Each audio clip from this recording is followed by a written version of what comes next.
Mesdames, Messieurs, bonsoir et merci d'écouter une fois de plus cette édition bilingue du journal sur Équinoxe Télévision. Equinoxe, good evening.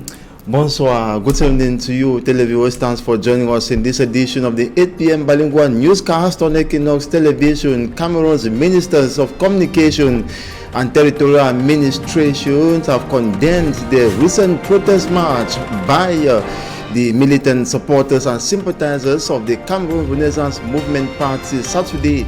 They say the protest by the said party aimed at promoting violence in Cameroon and equally in the diaspora, where the embassies of Cameroon were attacked. And also, we'll be telling you in this newscast as in sport, as sport lovers in Cameroon have described as shameful the launch of the football season in Cameroon, as the launch Saturday failed in Yaoundé, and equally matches program for today equally did not take place. Details and more in this 8 p.m. newscast. Confrontation entre les forces de l'ordre et les militants du MRC en marche de protestation. Le gouvernement appelle ces derniers à l'ordre. Les ministres de la Communication et de la Décentralisation étaient face à la presse hier samedi. Vous les écouterez dans ce journal. Mesdames et messieurs, c'est tout pour le sommaire. Les détails, c'est dans un instant.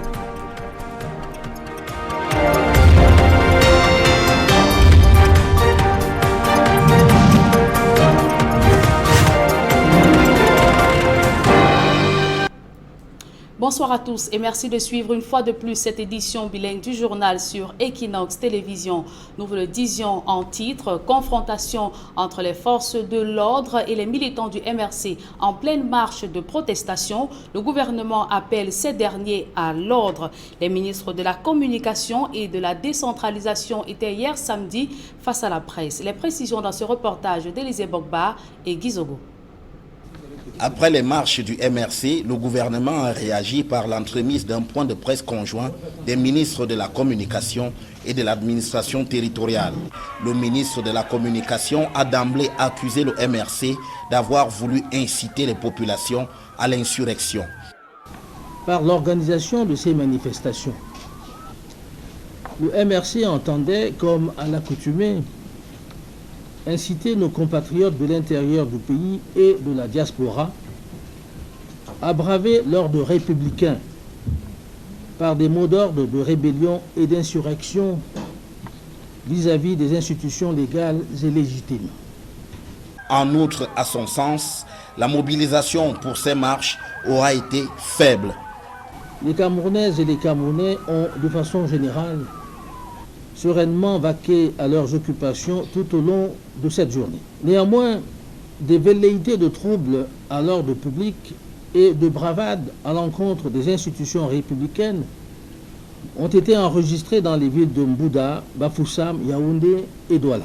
Il n'empêche, le ministre de la Communication a fait état de plusieurs arrestations parmi les manifestants. À Yaoundé, Bafoussam et Mbouda, plusieurs individus pris en flagrant délit de perturbation de l'ordre public et de voies de fait diverses, ont été interpellés et placés en garde à vue, soit respectivement 62 à Yaoundé, 42 à Bafoussam et 13 en Mbouda. Emboîtant le pas au ministre de la Communication, le patron de l'administration territoriale a rappelé le MRC à l'ordre avec la mise en avant des dispositions légales. Le MRC et son promoteur doivent retenir une fois pour toutes que les activités des partis politiques sont encadrées par les textes en vigueur qui seront désormais scrupuleusement respectés. Ceux qui ont l'habitude de défier l'autorité de l'État vont désormais se heurter à la rigueur de la loi. Évoquant les accusations formulées contre les forces de l'ordre dans la répression des manifestants, il les a exonérés de toute faute. Les forces de maintien de l'ordre n'ont fait usage d'aucune arme à feu à Douala. Toute information qui affirme le contraire est mensongère et fabriquée de toutes pièces. En définitive, dans sa logique, le ministre de l'administration territoriale s'attache à rappeler que le glaive pourrait s'abattre sur le MRC. Les actes de provocation perpétrés par le MRC et ses militants sont des faits d'une extrême gravité. Le MRC a franchi la ligne rouge et a débordé le seuil de la tolérance. Pour le moins, comme on le voit, ni le MRC ni le gouvernement n'entendent lâcher du lest dans les suites de l'après-présidentielle 2018. Et du côté de l'étranger, une centaine de militants du MRC se sont attaqués à l'ambassade du Cameroun à Paris, en France. Après avoir escaladé la grille d'enceinte de l'immeuble abritant l'ambassade, ils se sont introduits par effraction dans le bâtiment, saccagé tout sur leur passage et causé des dégâts considérables.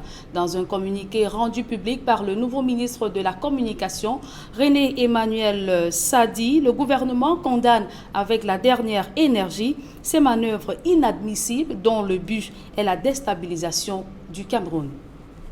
Et le secrétaire général adjoint du RDPC a également réagi face à cette situation. Sur son compte Facebook, Grégoire Owona indique que des militants d'un parti politique et leurs sympathisants viennent de franchir la ligne rouge en saccageant l'ambassade du Cameroun à Paris. Tout en adressant un prompt rétablissement aux blessés, il affirme que toute violence est à proscrire d'où qu'elle vienne.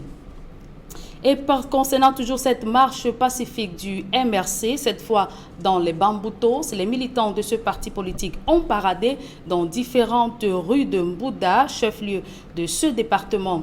Banderoles et pancartes en main, ils ont brandi des messages de non au hold-up électoral, non à l'impunité des coupables du retrait de la canne au Cameroun. Contrairement aux autres parties du pays où des affrontements ont eu lieu entre les manifestants et les forces de l'ordre, la marche de Mbouda s'est plutôt déroulée dans le calme, sous le regard vigilant des forces de maintien de l'ordre. Je vous propose à présent d'écouter la réaction d'un manifestant au micro de nos reporters Jean-Paul Chouniat et Raphaël Tcheko. Pour le moment, pour l'instant, nous réclamons encore la victoire du président Maurice Kamto, le président élu. Nous réclamons la paix. Nous demandons au régime de faire tout et tout pour instaurer la paix dans le pays. Quand je naissais, je n'avais jamais vu la guerre au Cameroun. Vous constatez ce qui se passe. Nous demandons au pouvoir public de nous dire les responsables qui sont à l'origine du retrait de la canne du Cameroun. C'est ce que nous réclamons parce que nous sentons que ces gens-là sont franchement impunis. Nous réclamons la bonne gouvernance. Nous réclamons qu'il y ait un code électoral parfait pour que le Cameroun se sente à l'aise. C'est avec un code électoral parfait que les gens pourront être franchement libres, que les gens ne pourront pas avoir peur d'aller voter et être après et se retrouver après dans des situations comme celle-ci. Le code électoral camerounais est un code électoral bidon. Parlons à présent de toute autre chose. Près d'un demi-siècle après sa création, l'Institut des relations internationales du Cameroun ne paye plus de mine. L'IRIC a du mal à s'arrimer aux évolutions du monde moderne. Le comité directeur de cette prestigieuse école a tenu cette semaine à Yaoundé une conférence. C'était en présence de nos reporters Élisée Bogba et Aïk Cyril. Créé il y a 50 ans, l'Institut des relations internationales du Cameroun, IRIC, accuse le poids de l'âge. Une refondation s'impose pour l'adapter aux défis de la mondialisation. Réuni en session ordinaire à Yaoundé, le comité directeur de l'IRIC s'est penché sur la question. Ça se tient dans le contexte d'un monde qui change. Nous voyons un retour aux tendances nationalistes, où nous voyons un affaiblissement du système multilatéral. Et dans ce contexte, il est nécessaire donc de changer un peu le cursus de l'IRIC pour tenir compte de toute cette évolution. Revisiter les textes fondateurs de l'IRIC pour les adapter au système LMD, en vigueur dans l'enseignement supérieur au Cameroun par exemple, figure en bonne place des priorités du comité directeur qui entend également mettre le cap sur la qualité des études et des enseignements. Bref, il est question de donner à l'institution de nouveaux outils qui lui permettront d'opérer sa mue. L'IRIC étant une école de diplomatie, et je le dis toujours d'une école de diplomatie et de développement, nous devons participer à l'effet de mobiliser intellectuellement les décideurs a le fait de savoir qu'aucun État aujourd'hui ne peut s'en sortir seul. La mondialisation commence par les intégrations sous-régionales. Or, nous avons la ZELEC qui doit se mettre en marche, mais est-ce que ça suffit? Notre insertion dans la diplomatie en tant que pays développé, et puis notre insertion dans le jeu des relations internationales en tenant compte de toutes ces réalités, au regard de ce qui se passe à la CPI, au regard de ce qui se passe à la CIJ, à la CPA. Vitrine internationale de l'enseignement supérieur au Cameroun, l'IRIC a formé depuis sa création des étudiants de 45 nationalités différentes. À travers cette session de son comité directeur, l'institution qui célèbre son cinquantenaire dans 2 ans évalue le chemin parcouru avant de se fixer de nouvelles orientations. Équinoxe Télévision et Radio rafle la mise en matière de récompense. La chaîne du peuple a récolté la moitié des prix mis en jeu lors du concours de consécration des meilleurs contenus et personnalités de médias au Cameroun en 2018. Entre autres distinctions, celle de meilleure chaîne télévision de l'année, journaliste de l'année, meilleur présentateur de journaux. Une reconnaissance de la recherche constante de l'excellence par votre chaîne de télévision et radio. Cérémonie organisée par Médiatude hier samedi à Douala. Et du sport dans ce journal, initialement prévu hier samedi 26 janvier 2019, le démarrage du championnat national de football Ligue 1 n'a pas eu lieu. Alors que le décor était planté au stade militaire de Yaoundé, les 2 équipes Heading Sport de la Léké et Young Sport Academy ont brillé par leurs absences. Les précisions dans ce reportage de Aïk Cyril. Le décor était planté au stade militaire de Yaoundé, avec à la tribune d'honneur le général Pierre Semengue, président de la Ligue de football professionnel du Cameroun, accompagné des responsables du ministère des Sports et de l'Éducation physique. Sur la pelouse, la fanfare réquisitionnée pour animer cette ouverture de saison. Après la parade culturelle, place à la présentation des équipes, dont 18 pour la Ligue 1 et 15 pour la Ligue 2. Les drapeaux des 2 formations pour le match d'ouverture, Heading Sport de la Léké et Young Sport Academy de Bamenda, ont également été préparés.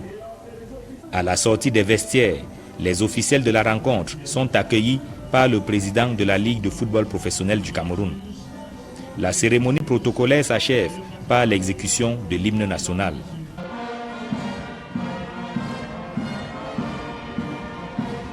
À partir de cet instant, il ne manque plus que le coup d'envoi.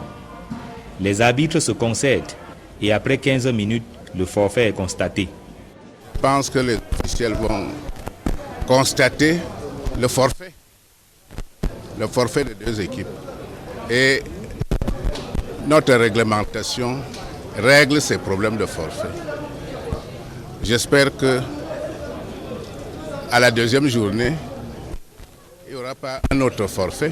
Dans la suite de sa déclaration, le président de la Ligue de football professionnel du Cameroun laisse entendre qu'après moult tractations à la FECAFOOT et au MINSEP, il a fait ce qui était de son ressort pour que le championnat démarre. Je me réfère tout simplement à la réunion présidée par le ministre des Sports et de l'Éducation physique il y a 2 jours.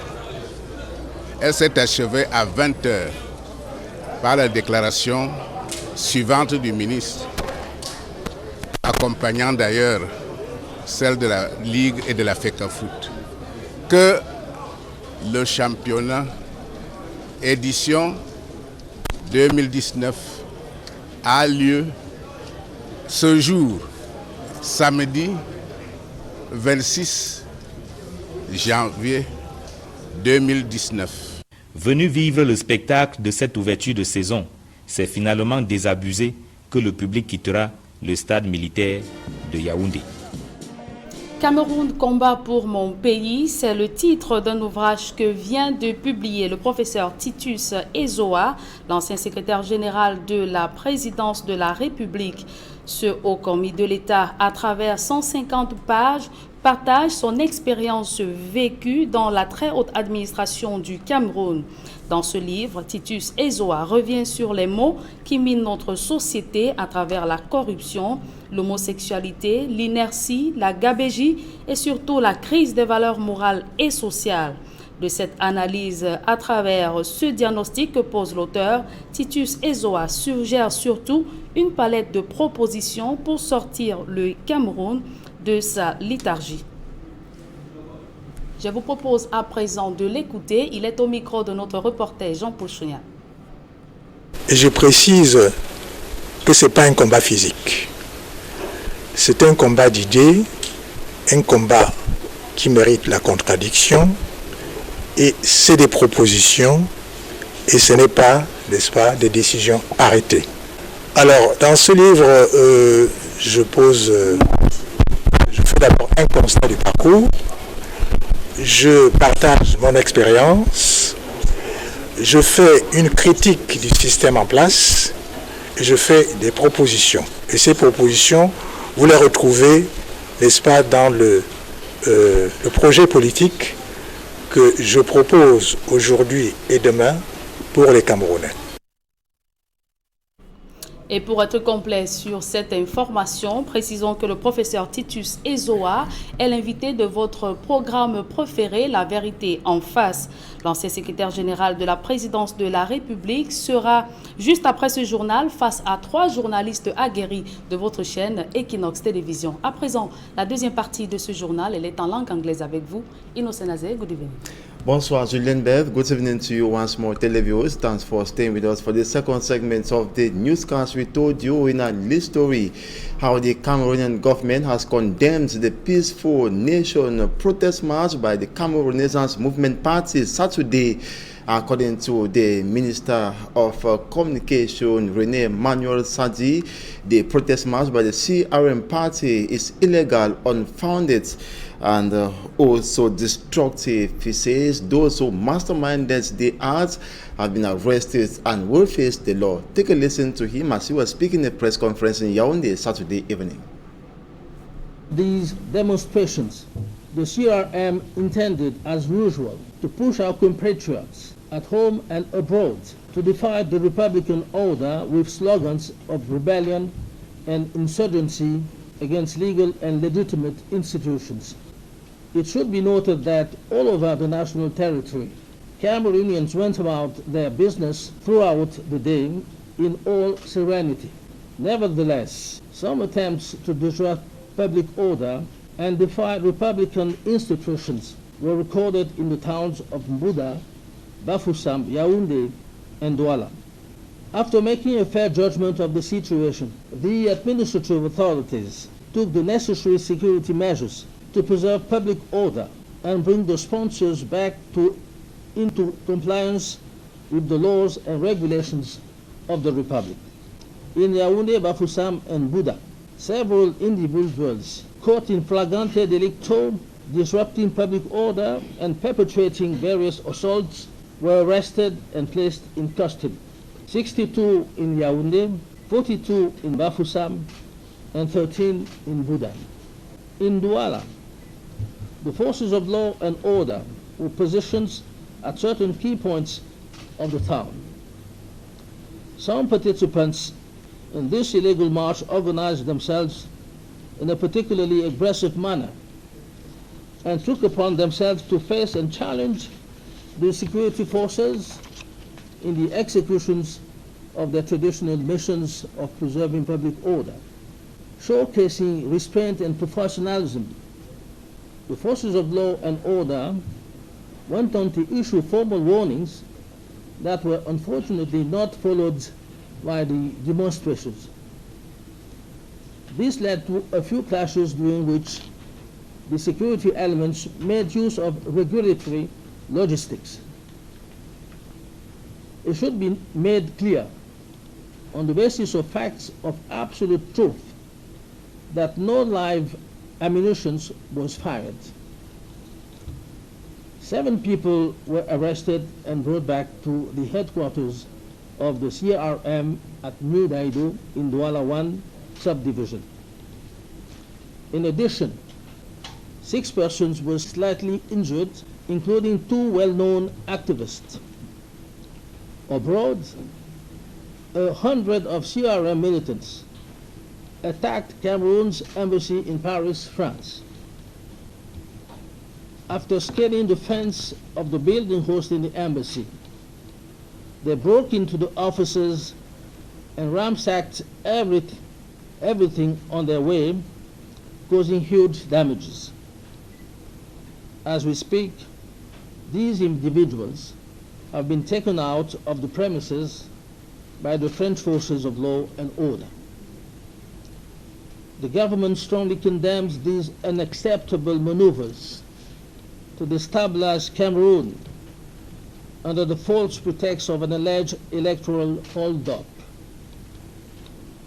Let us recall that Cameroon is and remains a rule of law, where the devolution of power is done through the ballot box and not through violence or street demonstrations.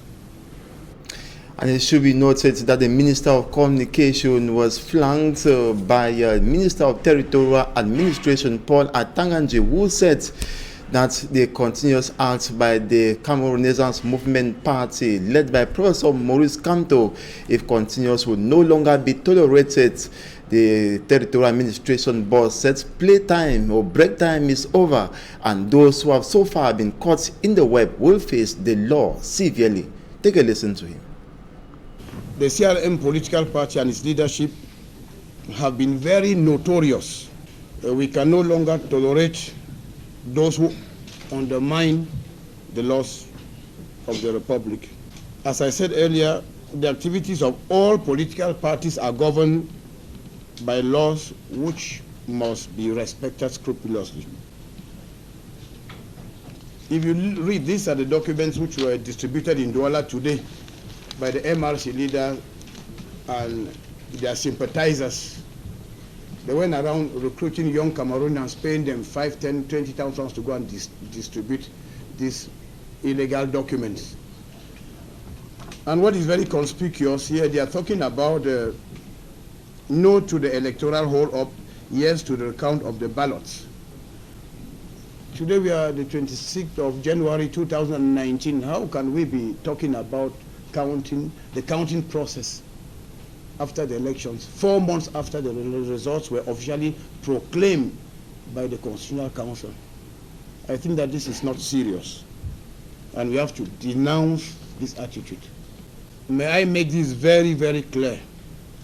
The CRM political party and their leaders should not take the leniency of the government as a sign of weakness. That will be a very big mistake. As from now henceforth, they will test the bitterness of our laws, which will be applied scrupulously. And the consequences are this can lead to temporary suspension of the activities of the political party or a total ban of the political party. As for now, I wish to confirm what the Minister of Communication earlier said, that the forces of law and order have been very professional in containing the public disturbances resulting from the illegal rally staged by the CRM political party. The forces of law and order did not use any firearms to maintain peace and order. Any contrary information is fake news, which should not be granted any credibility. The Minister of Communication either gave you the statistics of those who have been held in custody. They will remain in custody and will face the charges when the time will come. And as I said earlier, as from now henceforth, the law shall be applied. Break time is over, and justice will take its course. You are listening there to the Minister of Territorial Administration, Paul Atanganji, after the Communication Minister, Emmanuel Rene Sadi, spoke. And we still continue talking about the protest march by the Cameroon Renaissance Movement Party that took place in Buda in the west region of the country. It should be noticed the party was protesting against electoral hold-up and equally against continuous violence in the two English English-speaking regions of Cameroon that has led to many deaths and equally inflicting pains on the population. In Buda, the protest march was peaceful. No form of violence was recorded. No police elements reportedly shot on the militants and supporters as well as sympathizers who turned out for the peaceful march in Buda, that's in the west region of the country. And we come back here in the Littoral region where the march took place. It should be noted it was a calm that actually reigned in Douala today after security forces Saturday repressively confronted unarmed peaceful Cameroonians movement, sharing protesters in several parts of Douala, especially in Makepe in the Douala 5 municipality, to disperse them. The peaceful protesters were tear gassed and fired bullets, as according to the Minister of Territorial Administration and Communication, were not live bullets. Of course, the bullets that sent the politician and CRM militant Celestine Jamen and barrister Michel Ndoki and a couple of others to the hospital. Many others were tortured and others arrested, and the CRM militants and supporters led by Professor Maurice Kamto were protesting against continuous violence in Anglophone Cameroon masterminded by defense and security forces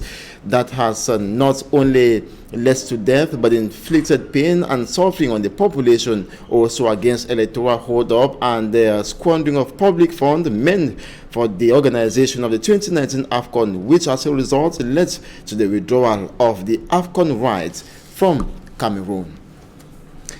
And on to this note, it should be noted that the Minister of Labour and Social Security, Gregoire Ona, who is equally a member of the Central Citizen Committee, equally condemned the protest march by the CRM party, notably those in the diaspora who went as far as ransacking the embassies of Cameroon in Paris as well as Berlin. The Sham supporters and sympathizers also protested, just like I mentioned, in diaspora, notably Germany, Berlin, London, and Paris, with gross destruction at the Cameroon embassies in Paris and Berlin.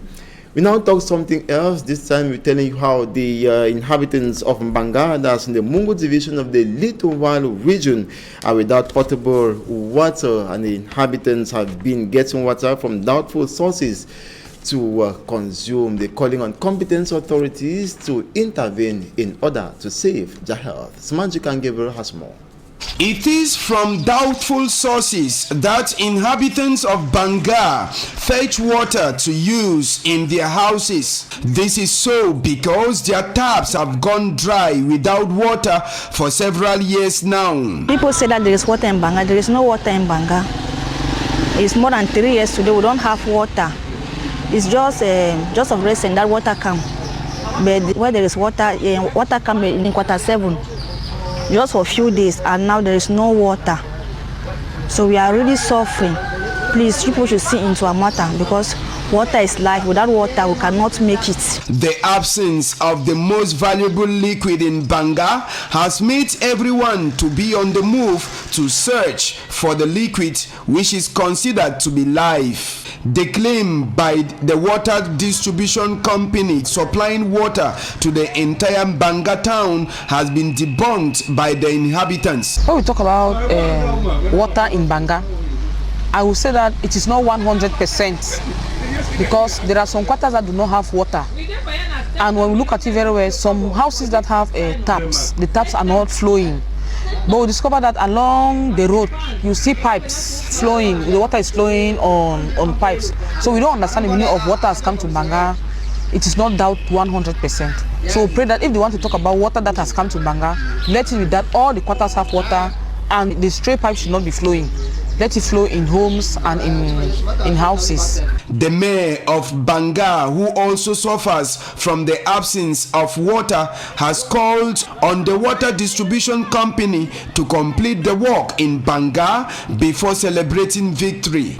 C'est vrai qu'il y a certainement eu un travail en amont au niveau de Manjo, au niveau de captage. It's true that work has been done at Manjo with water there, but the water doesn't go into houses because the pipes are all broken. If they want to claim victory about the flow of water in Banga, then they should ensure the whole town has water. Even myself as mayor of Banga, water doesn't flow in my house. Moi, qui suis maire, par exemple, je n'ai pas d'eau depuis 3 ans. Et je ne l'ai pas non plus maintenant. Encore même, on se préfère les autres. The inhabitants of Banga have been for 5 years now without water and are now calling on the government to intervene since water is life. In news out of Cameroon, the United States, Britain and the European Union have expressed concerns after Nigeria's president suspended the country's chief justice 3 weeks before the presidential election, with the U.S. warning it could cast a pall over the votes in the nation. President Muhammadu Buhari set up an uproar on Friday by announcing the suspension, citing corruption allegations, and the Chief Justice will play a key role in any legal challenge to the election in which Buhari seeks a second term. Thus, the U.S. said Buhari acted without the support of the legislative branch and noted widespread criticisms in Nigerian authorities to quickly resolve the crisis that could undermine the credibility of the February 16 vote. Britain, in a separate statement, said they are compelled to observe that the timing of this action, so close to national elections, give cause for concern. It risks affecting both domestic and international perceptions on the credibility of the forthcoming election. The European Union Observer Mission called on all parties to respond calmly, and the Nigerian Bar Association has called Buhari's move an attempted coup against the judiciary. Meantime, the Senate President said President Buhari in such a matter cannot act alone. Buhari had also said Justice Ibrahim Tanko Mohammed will act as Nigeria's most senior judge.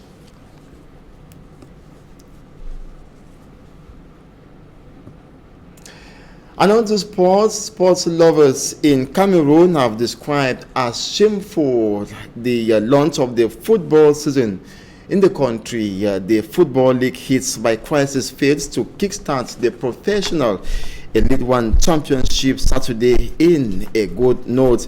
Both teams, Young Sports Academy of Bamenda and Eding Football Club of Lekki, that were to play the opening encounter, did not show up in Yaoundé after the colorful ceremony and matches built for day one this Sunday in stages across Cameroon did not take place, as most of the Elite One clubs they refused to show up in solidarity with the Elite Clubs Trade Union that began boycotting the competition over the crisis. Ole Coton Sport of Garwa and the Future Football Club also showed up but did not play because their rivals, Avion Football Club and equally Stade Renard respectively, boycotted the events.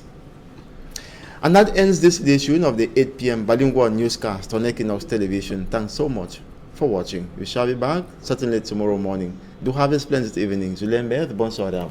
Je vous souhaite également de passer une très bonne soirée innocente Azé.